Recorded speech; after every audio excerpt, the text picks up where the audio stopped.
Nih ya, padatnya kendaraan di jalan tol itu membuat semua marka, rambu dan lain-lainnya itu tidak bisa dipenuhi. Ya, tidak bisa diikuti atau tidak bisa di apa namanya ya, dan cenderung dilanggar gitu peraturan itu. Karena kepadatan kendaraan di jalan tol itu luar biasa. Nah, kecelakaan kemarin itu di kilometer 92 itu, nah itu kalau lihat dari fotonya ya, itu ada truk yang menyelonong gitu.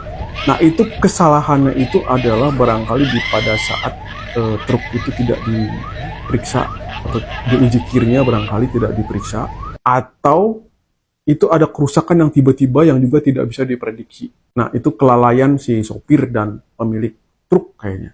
Tapi itu masih banyak ya pertimbangannya, apa namanya, dugaan-dugaannya.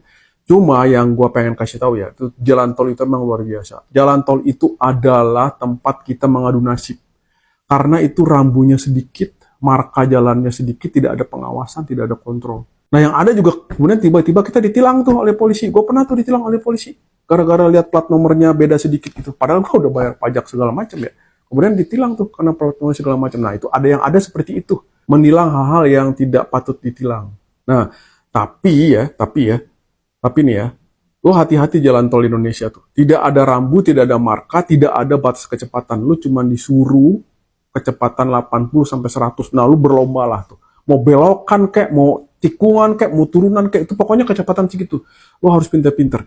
Nah, kalau di luar negeri, di London atau di Amerika, di New Zealand, di Rotorua segala macam itu ya, kecepatan tuh diatur tuh.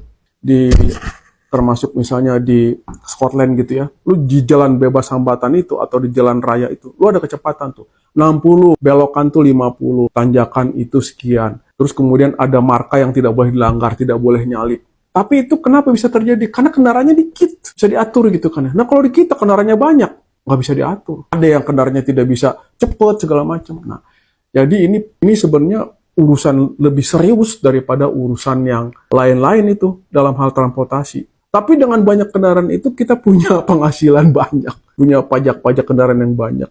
Ya jadi serba salah ya, kita hidup dari pajak kendaraan. Kita hidup dari pajak-pajak kendaraan yang kita tumpangi itu. Nah, itu ironis banget ya. Jadi, gua nggak tahu mau bilang apa ya, solusinya apa gua gak tahu aja. Cuma itu harus dipikirin benar-benar oleh pemerintah itu. Harus dipikirin benar-benar.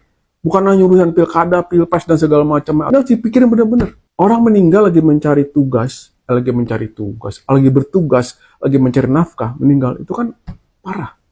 Ya, karena ada struktur jalan, marka jalan yang nggak beres, rambu lalu nggak beres, terus kemudian orang-orang yang mengendarinya nggak beres, kemudian pengawasan yang tidak beres semuanya gitu kan. Nah, kita mengadu maut itu. Gue paling takut tuh di jalan tol tuh sebenarnya. Apalagi kalau udah ngantuk-ngantuk dikit, wah gue paling ngantuk tuh. Ngeliat orang ngantuk tuh gue udah takut banget tuh. Kalau bisa tuh gue nggak lewat jalan tol. Cuman nggak ada jalan Indonesia nggak lewat jalan tol saat ini. Kalau ada tuh jauh banget sama, pokoknya parah banget lah kalau ada pun ada. Jadi kita dijebak juga untuk masuk jalan tol di Indonesia ini. Itulah kejadiannya.